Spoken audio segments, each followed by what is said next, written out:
Hello and welcome to Daily Reflection with Aneel Aranha. Today is the 22nd of April 2018 and we're going to reflect on John chapter 10, 11 to 18. I am the good shepherd. The good shepherd lays down his life for the sheep. The hired hand, who is not the shepherd and does not own the sheep, sees the wolf coming and leaves the sheep and runs away, and the wolf snatches them and scatters them. The hired hand runs away because the hired hand does not care for the sheep. I am the good shepherd. I know my own, and my own know me, just as the Father knows me, and I know the Father, and I lay down my life for the sheep. I have other sheep that do not belong to this fold. I must bring them also, and they will listen to my voice. So there will be one flock, one shepherd. For this reason the Father loves me, because I lay down my life in order to take it up again. No one takes it from me, but I lay it down of my own accord. I have power to lay it down, and I have power to take it up again. I have received this command from my Father, the gospel of the Lord. All right, what's your favorite psalm? Let me guess. Psalm 23. It's almost everybody's favorite psalm, painting as it does a picture of a loving, caring, protective shepherd who looks after his sheep, providing food, comfort, shelter, and protection.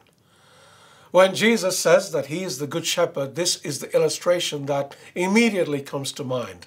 But this is also fulfillment of prophecy. Speaking for God, the prophet Ezekiel also speaks about the shepherd, and he does so at great length in chapter 34.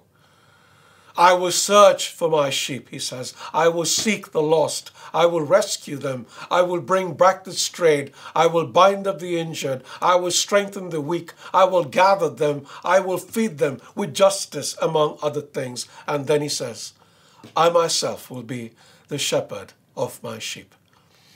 Now this prophecy is fulfilled in Jesus, the good shepherd.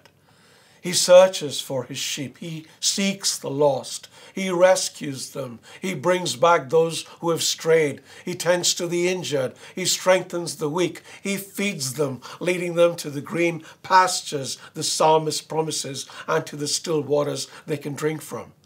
This, of course, would be the living water that is the Holy Spirit. But then Jesus goes beyond this when he says that he will lay down his life for the sheep.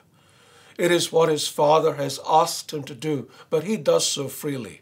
And that is what he did for us, the lost, the injured, the hungry sheep. But we also need to do something. We need to enter the sheepfold and learn to recognize his voice. And we can do this only by time spent with the shepherd. That means time in prayer. I hope these reflections have been making a difference to your life. But it is my hope that it will encourage you to spend more time with God, reflecting on his word in his presence.